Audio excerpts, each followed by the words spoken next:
cut our fingers here. Both of them. And that was a sign that we need to slow down a bit. It's foolish how we did it as well.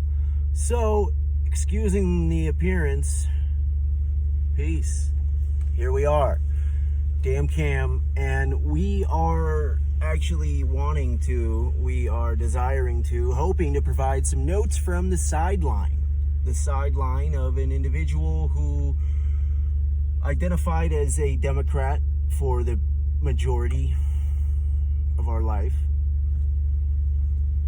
An individual who used to be a career criminal,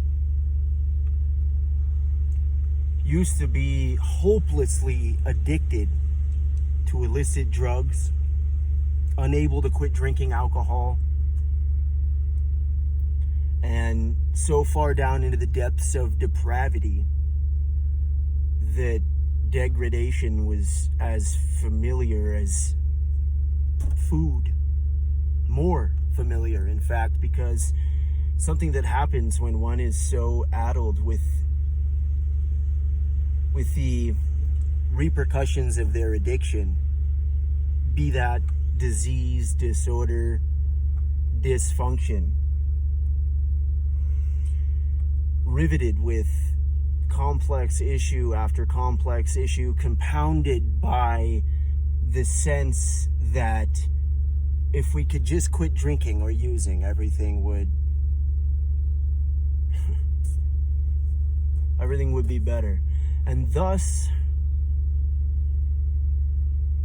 enters the part of our life where we began to not just do what we thought we were expected and not feel a certain way about our thoughts. We didn't judge our own free thinking based on societal expectations. And when that began to happen, it was around the same time we actually shed our personality, to the point that we didn't sleep for probably 7 days and could not remember our phone number, our middle name, let alone our address or birthday. And we were in this mall trying to buy a pair of shoes, pants, shirt, and a belt.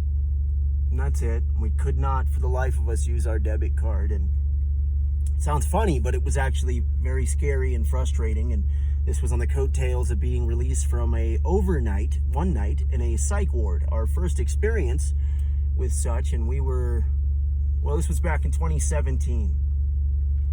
So it's safe to say we've toyed around with different modes of operation, not necessarily willingly, like back in middle school when we would try on those punk outfits with the spiky bracelets and the military coat with a skull painted on in the back, or, that was, of course, a natural progression of a young person expressing their own individualism while they search for said individualism. What we're actually talking about is more the manifestation of someone like shedding the very essence of the culmination of their character. In other words, our personality, our preferences, our experiential observations, our opinions, history, memory, characteristics, all of that up like smoke. We used to use the analogy or metaphor, if you will, of all of us in the middle of winter were born, right? And it's pure, it's white, everything's clean and fresh, and we are essentially on a big hill. We're all born on this hill, which means that as soon as we're born, we're moving. We're part of this thing. We're rolling down this hill. And as we progressively roll down this hill, that's not politically correct. As we progress and roll down this hill, we collect more snow getting bigger, right? And we also collect what is in front of us, be it sticks or stones, leaves or dirt or money, coins, whatever's there. We can sometimes choose to let things go or avoid them, but essentially we are a collection of everything we've encountered while rolling down this hill. And what we experienced would be the equivalent of, this part we're making up on the fly here, what we personally experienced would be the equivalent of one individual snowball suddenly confronting an obstacle that was immovable. So the perpetual motion object, perpetually motivated object meets the immovable object. And what happens? Well, you know, we're still here. We didn't die, though we completely shattered our psyche in the process. And that would be the perceived negative side of things. But the shedding of stigmas, character, and personality, that in its essence was essentially one of the, if not the most teachable, soul shaping experiences that we've ever underwent. And there's been a series of them, 3 that stand out above the rest. And the last one was more nightmarian, nightmare-esque, Alfred Hitchcockian, really. You see, 3 days after our belly button birthday, we experienced a psychological break from reality. And it lasted almost 5 months.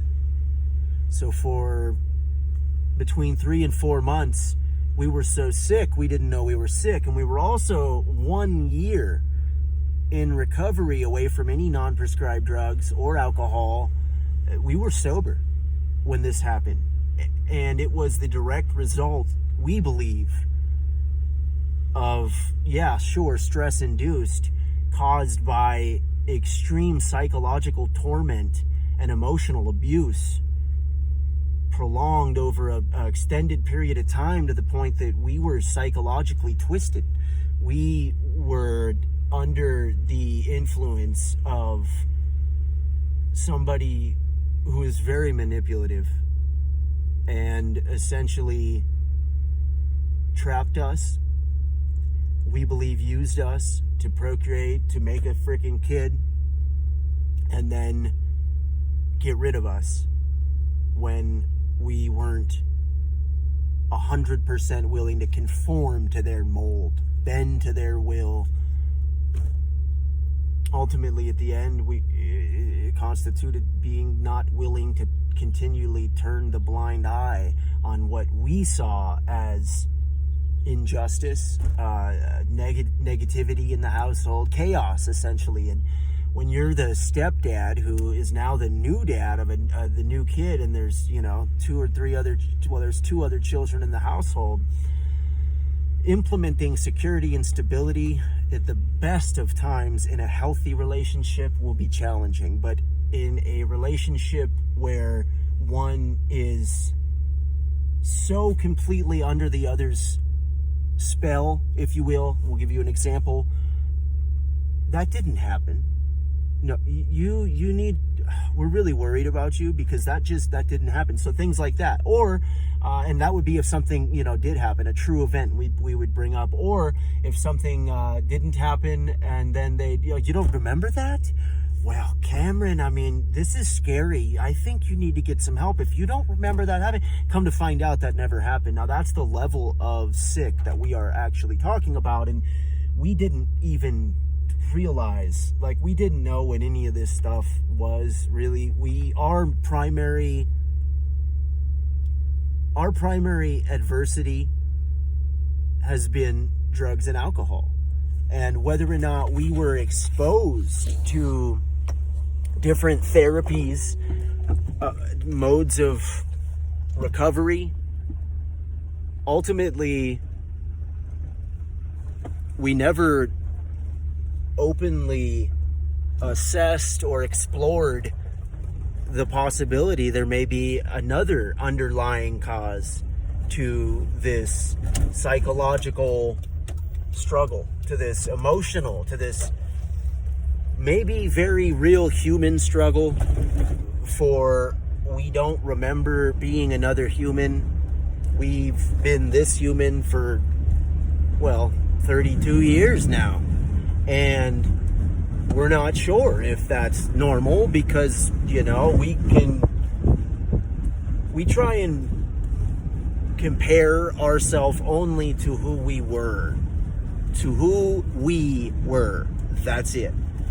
And we didn't say we don't compare ourselves to others. We aim to only compare ourselves to ourselves.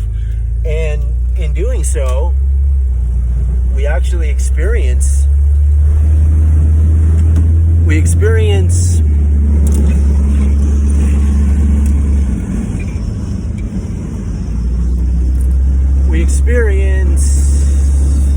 realness, authenticity, genuinity, all right?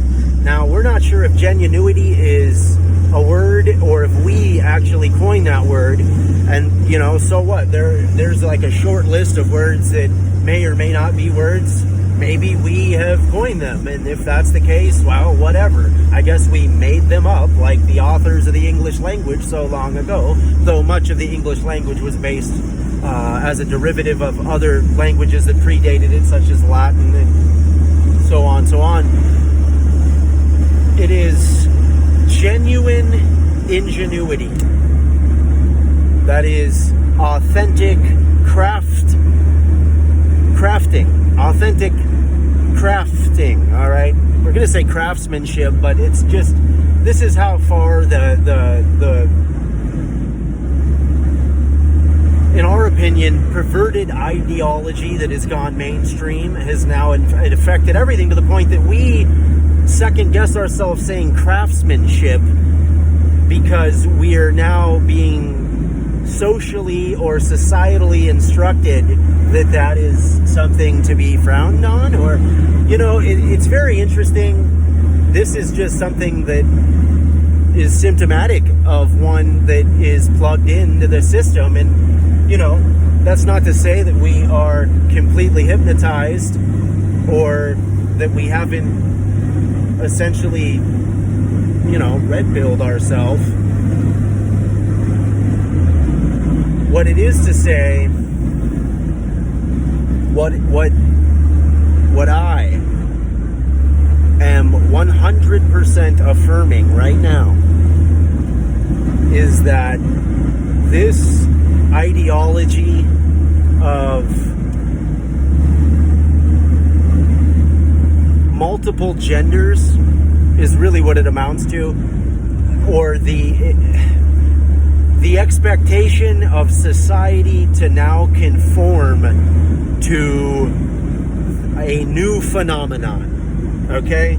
And everyone, sure, you can blow me up saying this isn't a new phenomenon. What we mean is it's new for mainstream Western civilization. Yes, this is new. And in fact, if we start demanding the use of certain pronouns, well, that's compelled speech.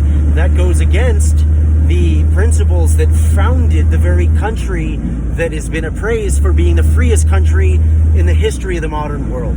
That cannot be a good thing. So we need some sort of a baseline to operate on, and if we're not religious or we don't conform to a certain set of morals or philosophies, then what a good baseline is, and we've been giving this some thought over the last week or so, a very good baseline is history, okay? The past.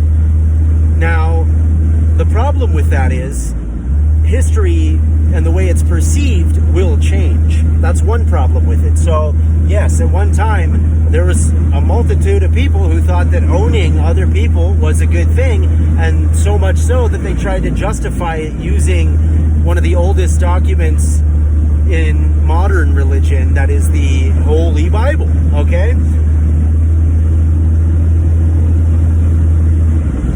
That is something that happened relatively recently, and if we were to judge today's society based on that, we could easily say, well, if we don't conform to anyone who is a they, them, or other than he or she or trans even, right? Because gay and lesbian, that's nothing to do with it. That is your sexual preference, okay? It is not your gender identity.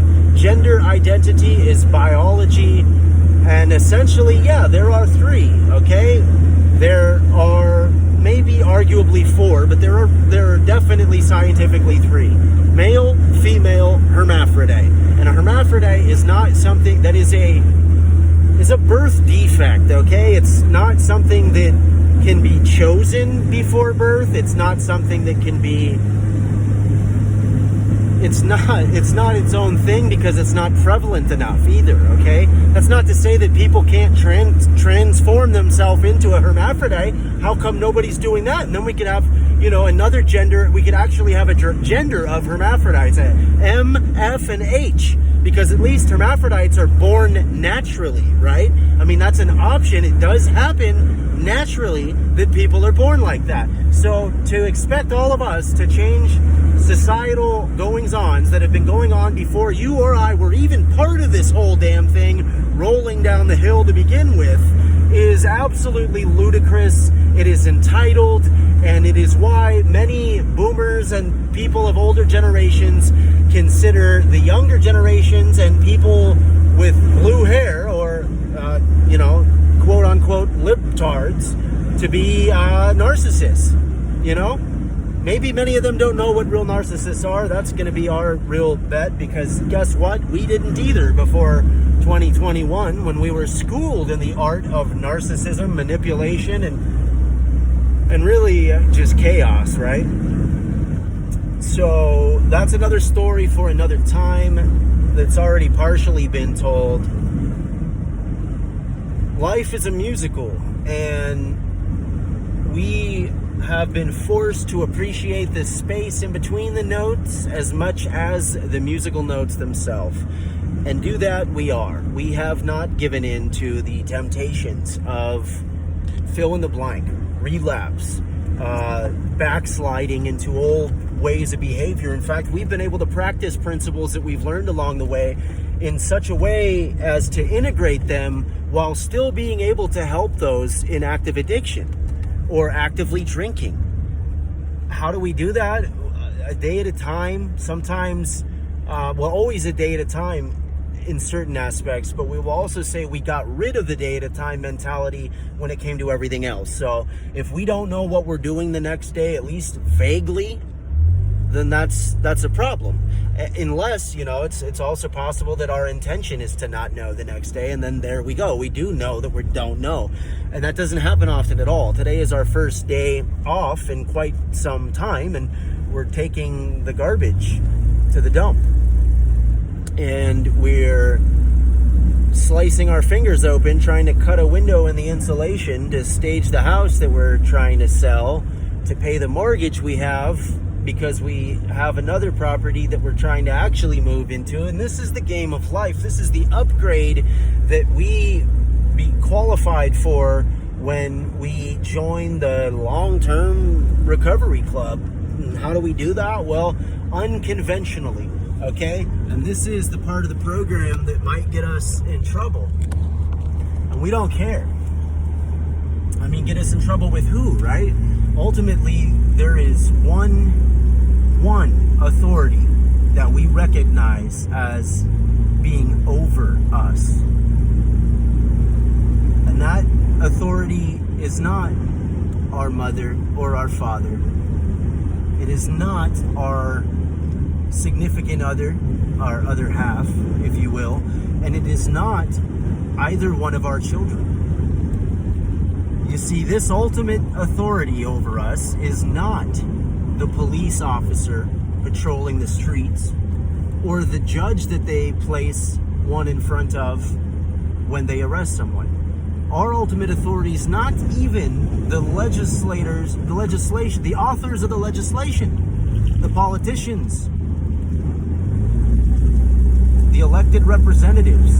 So you see, we're talking about one universal authority that reigns supreme and will continue to reign supreme long after any of the prior authorities will. Now, that's not to say that any one of those isn't a power greater than Cam. Arguably, every one of those is a power greater than I. We can explore that further, though. If you ask yourself, are those closest to you a power greater than you? How about the police? Is the police department a power greater than you? And if you're honest, if you're willing and open, then yes, the police department is a power greater than you. Unless, of course, you're, part of the police, and then we'd say, well, emphasis on the department. The entire department is a power greater than you. The laws that are enforced are unequivocally, unobjectionably, hopefully incorruptibly straight, right? And that is to say they're present, they work, they're true. What does it mean if something is true? It means that it is. You shoot an arrow and it hits the mark, then you shot true, okay? We have sat in a meeting on a boat, on a cruise ship, with somebody who spent the majority of their life in prison. And they were only out for, I think, 6 or 7 years, and they made their whole life about recovery, gave everything up, and they're on this cruise, and they're talking about how they go on rock and roll cruises, sober cruises, all these things. And that's awesome, and he was happy, and it worked for him. And we had just lost our brother, our best friend, who had that mentality, all or nothing, man, and it doesn't work for us. So we sat in that very same meeting with a newcomer, because there was somebody in that meeting who was essentially brand new and trying not to drink on this cruise where alcohol was readily available. And that's one piece of advice, although there was not a meeting every single day on the boat. So,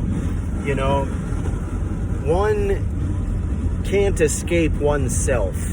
Wherever you go, there you are, and nothing changes if nothing changes. In order to change one's mind, one has to explore new ideas. New information, at least, has to somehow go through the input channels. And when that happens, then the option, the ability to change, then it is present. But until then, so for us,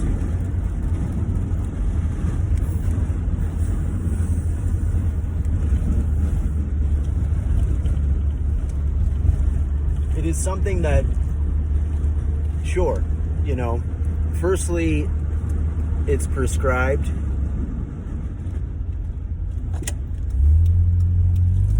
Though, what does that mean? It means that somebody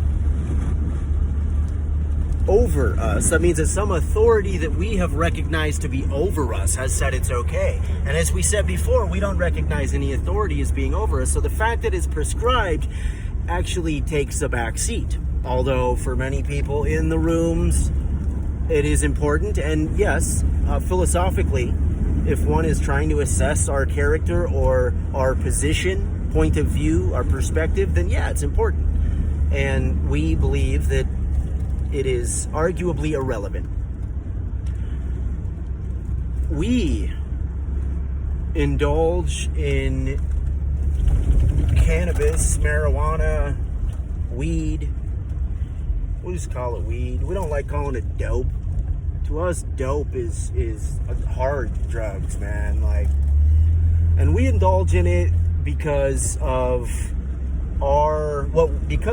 what we've accumulated while rolling down life's hill. You see, our snowball's not quite pure and white anymore. In fact, it might be more stick and stone than snow. And that's all right. We have to cope with that. Now, when we hit that immovable object and completely shattered, didn't mean we stopped rolling. I mean, well, we kind of did. We stopped moving down that hill for, a week at a time. First time was one evening, then a week at a time, and then, like we said, probably between 3 and 4 months. And that was absolutely, we've learned a lot. We won't call ourselves a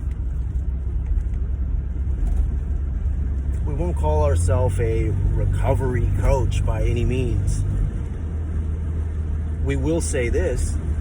They say it takes 10,000 hours to become an expert in something. Well, we have logged, we have to add it up, but arguably 3 times that.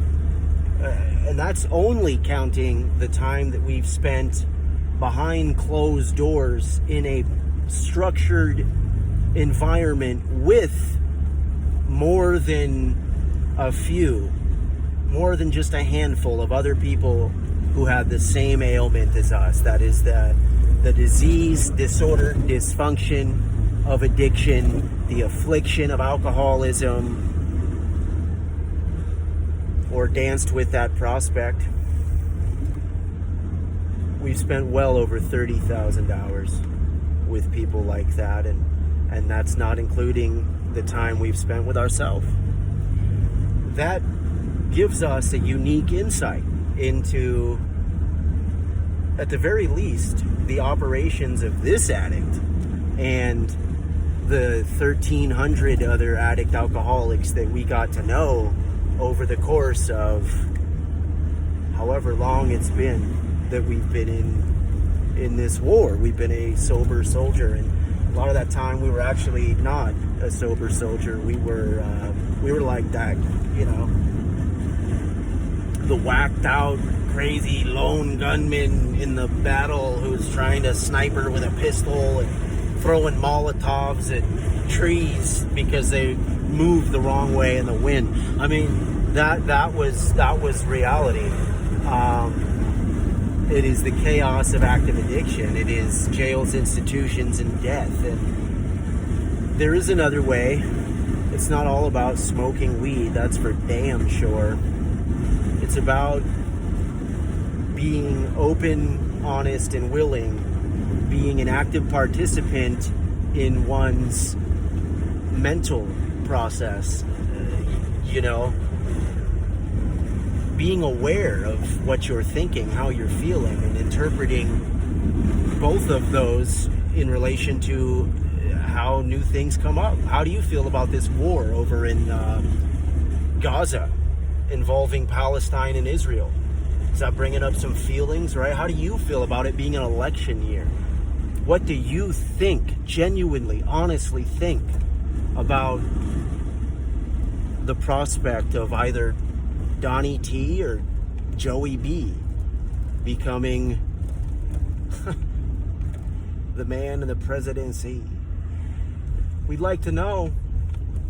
We don't always want to talk to our damn self, so hit us up, THATDAMNTALKSPOT.LOCALS.com. That damn talkspot.locals.com.